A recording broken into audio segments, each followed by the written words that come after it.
It is time for our weekly arts and culture segment. We have our culture correspondent Song Yoo-jin joining us in the studio. Welcome, Yoo-jin. Great to be back, Jung-min. What do you have for us today? Well, Jung-min, as you may know, next Tuesday, August 15th, is Gwangbokjeol, also known as National Liberation Day in Korea. And this was the day when Korea finally regained its independence from Japan in 1945 after 35 years of colonization. So every year around this time, we see a lot of events going on in the country to really honor the resilience and sacrifices of Koreans during that period.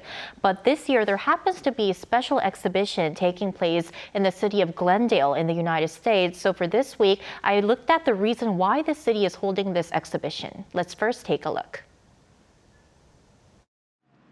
In Glendale, Los Angeles, stands the Statue of Peace. First installed in Seoul in 2011, this statue remembers the young women and girls who were forced into sexual slavery by Japan during World War II. A replica found its place in Glendale 2 years later. In light of this, curator Chun Hae-yeon has been holding a special exhibition every year since 2014. After the statue was installed, Japanese far-right activists filed lawsuits and sent protest emails. The mayor of Glendale encouraged the Korean community to take action. I initially organized the exhibition through donations, and since 2017, I've partnered with the city library. The centerpiece, an installation called Remembrance Unveiled by Choi Jong-un. The empty chair resembles the one that's part of the peace statue. So it's a clear acrylic chair that has the water as well as the water of both cities and the soil from the cemetery from the Comfort Women. The water from Korea came from the Imjingang River near the demilitarized zone, which Choi collected himself. Another installation is Water Shadow 정한수 by Kim Chang-gyum, which projects videos of Korean comfort women on a bowl-like structure. The rippling waves represent the pain and shame the victims had to endure. Ju Do-young's faces are portraits of contemporary Korean women ranging from a kindergartner, a monk, to an elderly woman. There are also photographs of Indonesian comfort women by Dutch artist Jan Benning and a separate section showcasing the works of Korean students from local schools. The curators hope the exhibition can shed light on the issue, foster understanding, and bring about change.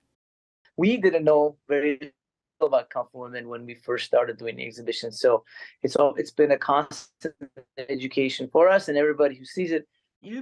Japan remains unchanged. They continue to promote pro-Japanese policies in Glendale, but Koreans, on the other hand, seem to have relatively little interest. The rights of comfort women haven't improved a lot when compared to the past, so it would be great if we could raise awareness. You can explore Woman and War at Glendale Library until September 24th. Wish I could have a chance to see all those creative artworks in person. And then what are some cultural events as we can enjoy here in this country? Well, you don't have to be disappointed, Jung-min, because there are actually a few options. So one great exhibition, the National Museum of Korea is currently showcasing three national treasures that's related to National Liberation Day and also independence activists. So out of them, 2 are belongings of late independence activists, the very renowned ones, Lee Bong-chang and Yoon Bong-gil. So among them is an oath penned by Lee before he embarked on his mission to Japan, aiming to assassinate the then Japanese emperor. And also a notebook owned by Yoon, which contains his last will. Yoon is known for throwing a bomb at Lushin Park, targeting Japanese officials back in 1932. And additionally, there's the Taegeukgi, the oldest surviving Korean national flag. And this flag was presented by then Joseon King Gojong to his diplomatic advisor Owen Denny, so that's where it gets its name. Right, and Yoo-jin, I heard something touching about an independence fighter and his wife posthumously reuniting after a long time. What is that story? Yes, well, after over the century, late independence activist Choi Jae-young and his wife Choi Elena will finally be back together. To give a little more background information of Choi Jae-young, he helped independence fighters by selling military supplies to Russia. So he was a really big supporter, although he was an independence activist himself. So following his death, which was in 1920, he was killed by the Japanese Imperial Army. His wife Choi Elena was deported to Kyrgyzstan, where she spent the rest of her life. And And the Ministry of Patriots and Veterans, in light of the 78th anniversary of the National Liberation Day, we repatriated the remains of Che Elena this Tuesday. And today, the ministry happens to bring soil from the presumed site of Che's death in Ussurisk, Russia, into the country.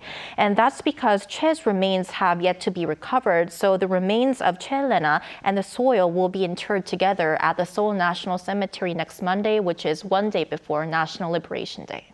All right, thank you, Yoo-jin. Thank you.